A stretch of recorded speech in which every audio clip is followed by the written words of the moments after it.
అందరికీ నమస్కారం. నేను మీ మౌనిక. సోషల్ మీడియాలో చక్కర్లు కొడుతున్న ఒక 2 అంశాలు నన్ను బాగా డిస్టర్బ్ చేశాయి. అందుకని రాఘవ్ శర్మ గారిని అడిగి తెలుసుకుందామని ఆయన్ని ఈరోజు స్టూడియోకి ఆహ్వానించడం జరిగింది. నమస్తే రాఘవ్ శర్మ గారు. శుభాశీస్సులు నాన్న. అయితే రీసెంట్‌గా శివలింగాన్ని లేయర్‌లుగా పెడుతున్నారు గురువుగారు. నాకు అర్థం కాలేదు. శివలింగాన్ని లేయర్‌లుగా పెట్టడం ఏంటి? గుళ్ళో చూస్తా ఇలాగే తయారు చేస్తారని ఒక పిచ్చి భ్రమలో ఉన్నారా? అది నాకు అర్థం కాలేదు. భయంకరమైన తప్పు. అసలు అట్లా చెయ్యరు. నేను పుట్టి బుద్ధెరిగిన తర్వాత ఏకశిల మీద శివలింగాన్ని చూశాను తప్ప, హ్మ్. ఇలా సినిమాలో సెట్టింగులాగా కిందొకటి, మధ్యలో ఒకటి, పైనొకటి నేను చూడల.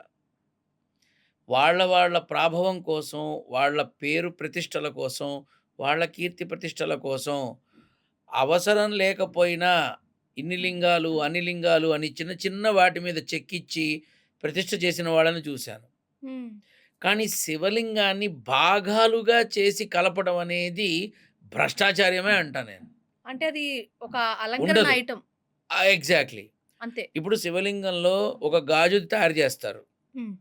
దాన్ని భయంకరంగా భయంకరమైన మాటలతో పరమశివుడి భక్తుల్ని పిచ్చివాళ్ళని చేసి అంటగడతారు.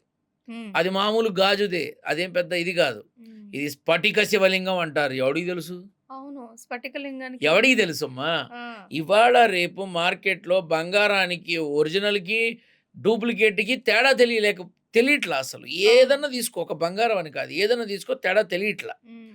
దీని మీద ఆర్థికపరమైనటువంటి భారం పడకుండా ఉండడం కోసం తక్కువలో ఉన్నదాన్ని స్వీకరించే వాళ్ళు 9 మంది ఉంటే, ఒక్కళ్ళే ఉంటారు భారీగా ఖర్చు పెట్టడానికి. అవును.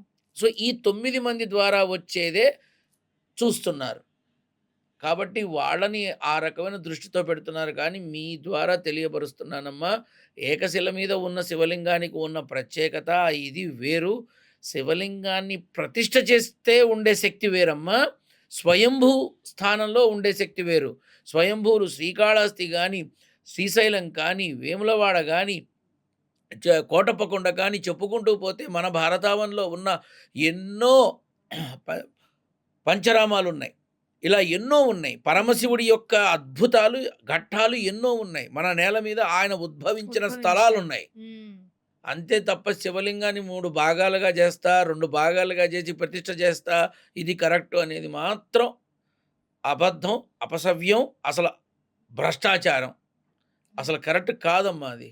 మీరు చెప్తుంటే అసలు నార్మల్‌గా అది కాదేమో అని అనిపిస్తుంది గానీ, మీరు చెప్తుంటే ఇంత పెద్ద తప్పనేది అర్థమవుతుంది గురువుగారు. మీరు నాకన్నా జ్ఞానులు, సంపూర్ణమైన విద్వత్తు, నాకన్నా అనుభవజ్ఞులు, వయోవృద్ధులు ఎంతోమందున్నారు. అపరిమిత పండితులున్నారు మన దేశంలో. మీరు వెళ్లి ఎవరినన్నా అడగండి. హ్మ్. పానవట్టం ఎక్కడుంటుంది? శివలింగం ఎక్కడుంటుంది? పీఠం ఎక్కడుంటుంది? ఇవి 3 విడిగా ఉంటాయా? ఒకలాగా ఉంటాయా? అడగండి మీకు తెలుస్తుంది. లేదు వెళ్ళే ఓపిక లేకపోతే పుస్తకాలు తీసి చూడండి. శివలింగం ఎక్కడన్నా చూపిస్తే ఒకేలా కనపడిందా? లేకపోతే ముందు పీఠం వచ్చి, తర్వాత పానవట్టం వచ్చి, తర్వాత శివలింగం చూడండి మీరు. హ్మ్. ఎక్కడ ఉండదమ్మా. హ్మ్. సినిమాల్లో వాళ్ళ అవసరాల కోసం ఏమన్నా పెడితే పెట్టుండొచ్చు. షూటింగు సమయంలో కదిలించే క్రమంలో ఇప్పుడు 'ప్రభాసు' శివలింగాన్ని భుజాన మోసాడు. హ్మ్. అది శివలింగమా? హ్మ్. థర్మాకులతో చేసిన శివలింగం. ఆ! అవును. అంతే. థర్మాకులతో చేసిన శివలింగం. హ్మ్. హ్మ్. అంటే అక్కడ థర్మాకుతో చేసిన, చెక్కతో చేసిన భగవంతుడిది ఒకలానే ఉంటుందమ్మా. హ్మ్. కానీ నిజ జీవితంలోకొస్తే శివలింగానికి సంబంధించినటువంటి విషయాలు తెలుసుకొని మాట్లాడితే బావుంటుంది. హ్మ్. అంశాలు మానస గూడా సరోవరం లాంటి, కైలాస పర్వతం లాంటి అద్భుతమైనటువంటి అవతారాలు మన దేశంలో ఉన్నాయమ్మా. వెళ్ళి మీరిప్పుడు అక్కడికెళితే, "ఆ! శివుడి ఆత్మలింగం ఇది" అంటారు. అసలు ఆ లింగం అనేది ఎలా ఉద్భవించింది ఎంతమందికి తెలుసు? ఇది ఆత్మలింగం అని అంటారు. అవును. ఈ ఇప్పుడు ఆత్మలింగాన్ని నమ్మేవాడు ప్రతిష్ఠించారు. హ్మ్. ఉన్నాడు అంటే, మూగోడు గూడా ఎస్‌పీ బాలులా పాడాను అంటాడట చెవిటివాడికి. ఎందుకని వాడు నమ్ముతాడు గాబట్టి. హ్మ్. సో, మనం తెలుసుకోవాల్సిన విషయాలు ఇక్కడ చాలా ఉన్నాయమ్మా. పరమశివుడి అప్పుడు ఆత్మలింగం రావణాసుడు ఎవరికో అప్పజెప్పాడు, కింద పెట్టాడు. అందుకే ఇక్కడ అయింది. ఈ ఇష్టం చెప్తారు. అంటే కానీ దయచేసి ఇంకొకటేంటంటే, ఆత్మలింగాన్ని లేపడానికి ట్రై చేశారు. అందుకని చేత్తో పట్టినప్పుడు వేలి ముద్రలుంటాయని చెప్పిన వాళ్ళు గూడా ఉన్నారు ఏ గురువుగారు. చాలా ఇప్పుడు అంటే అది ఇ ఇ మనము సత్య ప్రమాణకంగా నిజాలు మాట్లాడుకుందాం. స్వయంభూ క్షేత్రాల్లో పరమశివుడు తన రూపాన్ని పరమశివ లింగం రూపంలోనే ఇచ్చాడు. ఎక్కడికెళ్ళినా కాశీ అయినా సరే ఎక్కడికెళ్ళినా ఆ లింగ రూపంలోనే ఇచ్చాడు. ఆత్మలింగం అని చెప్తున్నప్పుడు మనం లేము. నేను అసలే లేను. నాకు తెలీదు. చెప్పారు విన్నా. అంతే. నేను విమర్శించను. ఎందుకంటే అది శివుడి ప్రతిరూపంగా భావిస్తా నేను. పోనీ అక్కడికి వెళ్ళి నన్ను చూసి దర్శనం చేసి నన్ను ఆనందింపజేస్తారా అనుకుంటే నాకు ఆ అదృష్టం కూడా లేదు. లేదు. తెలుస్తుంది కదమ్మా! సో, ఎవరినన్నా అడగచ్చు, తెలుసుకోవచ్చు. పరమశివ తత్వాన్ని, శివతత్వాన్ని చదివితే అర్థమవుతుంది. ఎక్కడ ఆత్మలింగం ఉంది, ఎక్కడ స్ఫటికలింగం ఉంది, ఎక్కడ రుద్రలింగం ఉంది. ఇలా మన దేశంలో ఎక్కడెక్కడ పరమశివుడు తన ఉనికిని తెలియబరిచాడు, తాను సాక్షాత్కరించి స్వయంభూగా నిలిచి ఆ పుణ్యక్షేత్ర మహిమని ఏ రకంగా తెలియబరిచాడో తెలుసుకుంటే తెలుస్తుంది. అది అసలు అనిర్వచనీయం అటువంటి వాటికి. ఆ శివలింగాన్ని తెచ్చి పీఠం అని, మధ్యలో ఇదని, పైనుంచి శివలింగం అని, పానవట్టం అని విడివిడిగా చేయడానికే అది ఏమన్నా మరబొమ్మ? అవును. అది తప్పమ్మ. అదేదో ఇటు నుంచి ఇటు తిప్పుతూ ఉంటే అసలు అది బ్రెయిన్ తప్పమ్మ. పాడైంది అలా. అది తప్పది. శివలింగాన్నే ఇలా చేయాలనిపించిందా అని మాకనిపించింది. కానీ మీతో మాట్లాడక ఎంత పెద్ద తప్పనిపించింది. అది అలాగే అసలు శివలింగం అది హ్మ్. అది ఆహ్, మ ఆ శివలింగాన్ని చూస్తున్నంతనే కూర్చున్న పరమశివుడిని చూస్తున్నామా అన్నంత ఆనందం కలుగుతుంది. కాళహస్తి వెళ్ళు, శ్రీశైలం వెళ్ళు, కోటప్ప కొండకెళ్ళు ఎ ఎక్కడ లేదమ్మా. ఆ శివలింగ దర్శనం పరమశివుడి దర్శనం హ్మ్. అనిపిస్తుంది. హ్మ్. అంతటి ప్రాభవం ఉంటుందమ్మా దానికి. అయితే ఇక్కడ ఇంకొక పాయింట్. రావణాసురుడు శివభక్తుడని మనందరికీ తెలుసు. అపర భక్తుడు. అసలు ఆయన రాసిన రావణ ఒక్క పాట బ్రహ్మ. అవును. రావణ బ్రహ్మ. ఇప్పుడు సాధారణంగా చాలామంది వచ్చేసి రావణాసురుడు దేవుడు, రాముడు దేవుడు గాదు. సీతని అగ్ని ప్రవేశానికి పంపించాడు. రావణాసురుడే మంచోడన్నట్టు ఏమంటారు? కొత్త హ్మ్. వింత పాత రోత అన్నట్టు ఏది చెప్పినా సరే కొంతమంది, అందరి గురించి నేను మాట్లాడను. ఇదే కరెక్ట్ అన్న ధోరణిలో తీసుకెళ్ళి రకరకాలవన్నీ ఆపాదిస్తూ ఉంటారు. చుట్టుపక్కలొచ్చే దారిన పోయన్నీ మ్యాగ్నెట్ అతికించుకుంటారు చూసారా? అలా రాముని యొక్క రూపం హ్మ్. మానవ రూపం. అవును. శ్రీరాముడు. భగవంతుడు రామావతారంలో ఆ యుగంలో అడుగుపెట్టాడు కదా! అది మానవ రూపం. హుహు. అమ్మ ప్రతి మనిషి దేవుడే. హ్మ్. ప్రతి మనిషి దేవుడే. హ్మ్. ఎవరికి? తనని కన్న తల్లిదండ్రులకి, తను కన్న కన్నబిడ్డలకి, తను ఆలనా పాలన చూసే తన భార్యకి, తనని నమ్ముకొని బ్రతుకుతున్నటువంటి ప్రతి ఒక్కళ్ళకి తాను దేవుడేనమ్మా. కొత్తగా దేవుడు రావాలా? చెప్పు. అడుగడుగునా చెయ్యి పట్టుకొని ముందుకు నడిపిచ్చేటటువంటి భార్యకి భర్తని మించిన దేవుడుంటాడా? కళ్ళలో పెట్టుకుని చూసుకుంటూ కన్నీళ్లు కార్చకుండా ఆనంద బాష్పాలు తప్ప ఇంకొకటి తెలియని తల్లిదండ్రులకి తన బిడ్డని మించిన దేవుడుంటాడా? హ్మ్. అడిగిందల్లా చేస్తూ చక్కగా చదివించి విద్యాబుద్ధులు ఇచ్చి అడిగినవన్నీ చేస్తున్నటువంటి నా తండ్రిని మించిన దేవుడుంటాడా? చెప్పమ్మా. సో కాబట్టి ఇక్కడ మనం తెలుసుకోవాల్సింది ఏంటంటే మనిషికి అది ఆడైనా మగైనా ఎన్ని పరమ పుణ్యక్షేత్ర దర్శనాలు చేసినా తల్లికి సాటి రావు. తల్లిని మించిన దైవం ఉండదు. నువ్వు ఇవాళ నిన్నగాక మొన్నొచ్చిన మా 'అబ్బవన్ కిరణ్' అనేటటువంటి వాడి దగ్గర నుంచి 'అమితాబ్ బచ్చన్' వరకు ఎంతమంది ఆ స్టార్‌లు, ఈ స్టార్‌లు, అదేంటి ఐకాన్ ఏవో స్టార్‌లు, ఈ మెగా స్టార్‌లు, రాక్ స్టార్‌లు ఎంతమంది వచ్చినా నీ తండ్రిని మించిన కథానాయకుడు, హీరో ఎవ్వరు ఉండరు. ఎవరు ఉండరు. ఇది హ్మ్. నిజం. నీ జీవితానికి నిజమైన హీరో నీ తండ్రే. హ్మ్. నిజమైన దైవం నీ తల్లే. హ్మ్. వీళ్ళని మించి ప్రపంచంలో ఎవరు ఉండరు. Now coming to the Ravana Brahma. అమ్మా రాముడు, రావణుడు ఇద్దరూ మానవ జన్మే. హ్మ్. ఎవరు దేవుళ్ళు కాదు. హ్మ్. ఎవ్వరు దేవుళ్ళు కాదు. రావణుడు కూడా. ఎవ్వరు దేవుళ్ళు కాదు. హ్మ్. ఇద్దరూ మానవ జన్మ. జన్మతః అసుర జాతిలో పుట్టినవాడు రావణాసురుడు.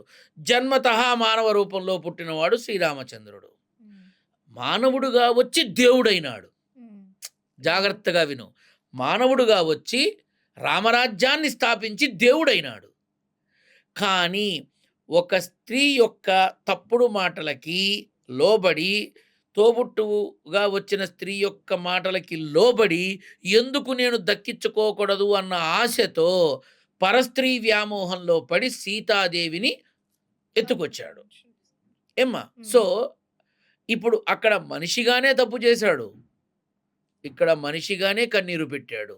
హ్మ్. అక్కడ మనిషిగానే తను ప్రవర్తించాడు. ఇక్కడ భర్తగా, మనిషిగా, మానవుడిగానే తన జీవితం చూపించాడు. హ్మ్. అలాగే రావణ సంహారం జరిగిన తర్వాత కూడా అందరి మగవాళ్ళలాగానే సీతని అనుమానించాడు అంటారు. కాదు, లోకానికి సీతాదేవి ఎటువంటిదో చూపించే క్రమంలో అగ్నిప్రవేశం జరిగింది తప్ప అందరిలాగా కాదు. హ్మ్. అలా చేసినందుకు తనకి తానే శిక్ష వేసుకొని భూమాత దగ్గరకు పంపించినప్పుడు తను ఐక్యమైపోయిన క్షణంలో తను పడిన మదన అంతా ఇంతా కాదు. హ్మ్. ఇది మానవ జన్మ. దైవం మనిషిగా వచ్చి భగవంతుడే అవతారం ఇది అని చూపించాడు. దేవుడైనాడు. ఇక్కడ రావణ బ్రహ్మ అపర భక్తుడు పరమశివుడికి. అపర భక్తుడు. అఖండమైనటువంటి వ్యాకరణం, పురాణం అన్నీ తెలిసినటువంటి అద్భుతశాలి రావణ బ్రహ్మ. రావణాసురుడు. పరమశివుడికి తనని తాను అర్పించుకున్నటువంటి అపర భక్తుడమ్మా. కానీ ఒక చిన్న చెడు మాటతో సమస్తం కుప్పకూలిపోయింది. హ్మ్. సో, మనుషులుగా పుట్టారు. వాళ్ళ జన్మతః ఆ జీవితంలోకి అడుగుపెట్టి రావణాసురుడైనా, రాముడైనా మానవ జన్మలే తప్ప వాళ్ళు దేవుళ్ళుగా రాలా, దేవుళ్ళుగా బతకల. సో, దేవుడా? కాదా? అనేది మన బిహేవియర్‌తో వాళ్ళు దేవుళ్ళు ఎలా అయ్యారో చూసి ఇప్పుడు నేను నేర్చుకోవాలి. చెప్పాను హ్మ్. గదమ్మా! హ్మ్. దేవుడంటే ఎవరో? హ్మ్. దేవుడంటే ఎవరో చెప్పా. హీరో హ్మ్. అంటే ఎవరో చెప్పా. హ్మ్. ఇప్పుడు చెప్పు నాకు. హ్మ్. నీ నీ తల్లి గర్భమే గర్భాలయం. నీ తల్లే నీకు దైవం. నేను నిత్యం అదే అనుకుంటా. నా తల్లి సీతమ్మ తల్లి కడుపున ఆ గర్భంలో పిండంగా పడ్డప్పుడే నా జన్మ ధన్యమైంది. హ్మ్. ఇంకిప్పుడు నాకు సత్కారాలు చేస్తే ఏంటి? చెయ్యబోతే ఏమిటి? హ్మ్. నన్ను పిలిస్తే ఏమిటి? పిలవకపోతే ఏమిటి? హ్మ్. నాకెందుకు ఇవన్నీ? నాకేమైనా అవసరమా? అయితే మనుషులు మాత్రం గ్రహించాలి. తన తల్లి గర్భమే గర్భాలయం. ఆ తల్లే దైవం. హ్మ్. తన తండ్రే నిజమైన కథానాయకుడు తన జీవితానికి. హ్మ్. ఎందుకంటే జీవితాన్ని తీర్చిదిద్దేవాడు. హ్మ్. ఒక హీరో వల్ల ప్రొడ్యూసర్లు, డిస్ట్రిబ్యూటర్లు అందరూ బ్రహ్మాండంగా సంపాదిస్తారు. అద్భుతంగా సంపాదిస్తారు. ఇళ్ళు కడతారు, కార్లు కొంటారు, విలాసవంతమైన జీవితం గడుపుతారు ఒక హీరో వల్ల. హ్మ్. కదా! ఆ సినిమాలో ఆ హీరో వల్ల తెర మీద, తెర వెనక అందరూ పొందుతారు. అలాగే నిజ జీవితంలో నీ తండ్రి అనబడే కథానాయకుడి వల్ల నువ్వు రేపు పెళ్లి అయ్యాక భార్య, పుట్టాక పిల్లలు, తరువాత మనవలు, మనవరాళ్ళు మీరంతా కలిసి విలాసవంతమైన జీవితంలో ఉంటారు. కారణం తండ్రి. ఆ కథానాయకుడు తండ్రి. అసలు ఈ విషయాన్ని మర్చిపోయి దేనికోసం అస్సలు నిజంగా గురువుగారు మీతో ఇంతకుముందు నేను ఆఫ్ కెమెరా మాట్లాడా. సనాతన ధర్మం పేరు చెప్పి ఇష్టం వచ్చినట్టు హ్మ్. వాళ్ళ బిహేవియర్ చూస్తే ఈళ్ళెందుకు పుట్టిచ్చారు? లేతే వాళ్ళున్న ప్లేస్‌లో మనం ఎందుకు పుట్టాం అనే ఫీలింగ్ వస్తుంది. అంటే సాధారణంగా ఒక సనాతన ధర్మం చాలా అప్ గొప్పది నాన్న. ఆ పదం ఇక్కడ ఆ పదం అని ఒక్క మకిలి పదాన్ని పట్టిస్తున్నారమ్మా. ఛీ! అసలు ఈ సనాతన ధర్మం అనే పదం రాకుండున్నా అదెంత పవిత్రంగా ఉండునో ఉండేది. వీళ్ళ నోట్లో పడి పరమ చండాలంగా చేస్తున్నారు. ఆ ధర్మానికి, ఆ సనాతనానికి, దానికున్న విలువకి, ఆ పవిత్రతకి, ఆ శక్తికి పరమ చండాలమైన స్థితిని తీసుకొస్తున్నారు. ఆ ఎంత పదం గొప్పదమ్మా సనాతన ధర్మం. నిద్రపోయి కళ్ళు మూసుకొని ఒకరోజు లేచేటప్పటికి ఈ పదం లేకుండా ఉంటే బావుండు అనిపించేంత ఘోరంగా నాకు మాట్లాడుతున్నారు. అదే చాలా నేను ప్రతి బాధనిపించింది. వాళ్ళు ఆ పదాన్ని ఉపయోగించి తప్పు చేస్తున్నారు. ఆ! ఉపయోగించడం ఓకే. అవును. కానీ దాన్ని తప్పు చేస్తున్నారు. ఇప్పుడు దాన్ని వీళ్ళు ప్రశ్నిస్తున్నారు. చేసే పనికి ఆ పదాన్ని ఆపాదిస్తున్నారది. నేను మొన్న అన్నా, ఎందుకు ఈ పదాన్ని ఆపాదిస్తున్నారు? ఇలానే మన చర్చలో అన్నా, ఎందుకు ఆపాదిస్తున్నారు? హ్మ్. సనాతన ధర్మం అనే పేరుతో మీరెందుకు తప్పు చేస్తున్నారు అని అడిగా. హ్మ్. నన్ను తిట్టారు. హ్మ్. సహజం. హ్మ్. నిజం మాట్లాడితే యథార్థవాది, లోక విరోధి. అవును. అది మాత్రం నిజం. ఇప్పుడు ఆహ్, ఎన్ని రకాలుగా ఎన్ని మాట్లాడినా నా మనస్సాక్షిని చంపుకొని నేను బ్రతకలేను. నన్ను నేను మోసం చేసుకోలేను. అదైతే నిద్రపోయే ముందు ప్రతి ఒక్కళ్ళు ఏమంటారు చివరికి ఏదో ఒక రకంగా నిద్ర మాత్రలేసుకొని పడుకునేవాళ్ళు చాలా మందున్నారు గురువుగారు. నిద్ర పట్టక చేసే పనులకి. అవును. అది నిజం. అనవసరంగా ఇవి ఆపాదించుకొని. సరే హ్మ్. మీరు నిజంగా ఒక పక్క ఇష్టం వచ్చినట్టు మాట్లాడుతుంటే, రావణాసురుడు దేవుడంటున్నారనే కాన్సెప్ట్‌లో మీరు చెప్పిన విధానం అసలు మన కళ్ళ ముందు తల్లిదండ్రులను దైవాల్లో పెట్టుకొని ఎక్కడెక్కడో వాళ్ళు వీళ్ళని ఎతుక్కునే దేనికి? ఎక్కడో ఉన్నారు మీ ఏదో మాధ్యమం అయిపోతది ద్వారా అని చెప్పండి. ఎక్కడో ఉన్నారు ఏదో అయిపోయిద్ది అనే విషయం తల్లి వైపు గర్భమే గర్భాలయం. ఆ తల్లే దైవం. చెప్పండి. నిజమైన హ్మ్. దైవం మన ఇంట్లో పెట్టుకొని ఎక్కడెక్కడో వెతకడం ఏమిటి? హ్మ్. మనల్ని కన్న తండ్రి ఒక రియల్ హీరో మన జీవితానికి. ఆ తండ్రిని మించిన కథానాయకుడు నువ్వు బతికుండగా నువ్వు చూడలేవు. ఆ తండ్రిని మించిన కథానాయకుడిని బతికుండగా చూడలేవు. హ్మ్. అవును. ఒక హీరో కోసం పరుగులు పెట్టి, అభిమానంతో పిచ్చెక్కి ప్రాణాలు పోగొట్టుకున్న వాళ్ళుంటారు. ఆ హీరో ఏడవడు. కానీ ఈ హీరో ఆ గర్భశోకంతో జీవితాంతం ఏడుస్తాడు. అవును. గమనించాలి ప్రతి ఒక్కళ్ళు. గమనించాలి. నా మాట నచ్చకపోవచ్చు. కానీ నిజ జీవితంలో తండ్రే హీరో. తల్లే దైవం. ఇది గుర్తుపెట్టుకో. ఏదో అంటారు కొటేషన్‌లు, స్టేట్‌మెంట్‌తో కాదు. ఆచరణలో ఉంటుందమ్మా అసలైన శక్తి. అవును. ఆచరించటంలో ఉంటుంది. కుదిరితే ప్రయత్నం చేయండి అంటాను. అంతే. చాలా ధన్యవాదాలు. ఓకే అమ్మా. శుభం ధన్యవాదాలు. భూయాత్. లక్ష్మీ నరసింహ. సోషల్ మీడియాలో వచ్చిన రకరకాల వ్యాఖ్యలు, పిచ్చి మాటలు అన్నీ మీరు వింటూ పోతే చెప్పేవాడు చెబుతూనే ఉంటాడు. దయచేసి వినడం ఆపండి. అది చెప్పేవాళ్ళ నోళ్ళు మూతలు పడతాయి. సనాతన ధర్మం అంటే కళ్ళు మూసుకొని దేవుడు ఎక్కడున్నాడంటే కళ్ళు మూసుకుంటే ఆ కళ్ళల్లో గూడా ఉంటాడు. ప్రతి దగ్గర నేనున్నానని చెప్పిన ఆ మాటను వదిలేసి అది ఆచరిస్తే ఇదైద్ది, ఇది చేస్తే ఇదైద్దని ఆ ధర్మం వాళ్ళు ఏ ధర్మం కాదు. ప్రతి ధర్మం దేవుడనేవాడు ఒకడున్నాడని చెప్పారు. దాన్ని దయచేసి నమ్మండి. మిగతా అన్ని పట్టించుకోవద్దు అని మన ఛానల్ తరపున హార్ట్‌ఫుల్‌గా నేను చెప్తానన్నమాట. ధన్యవాదాలు.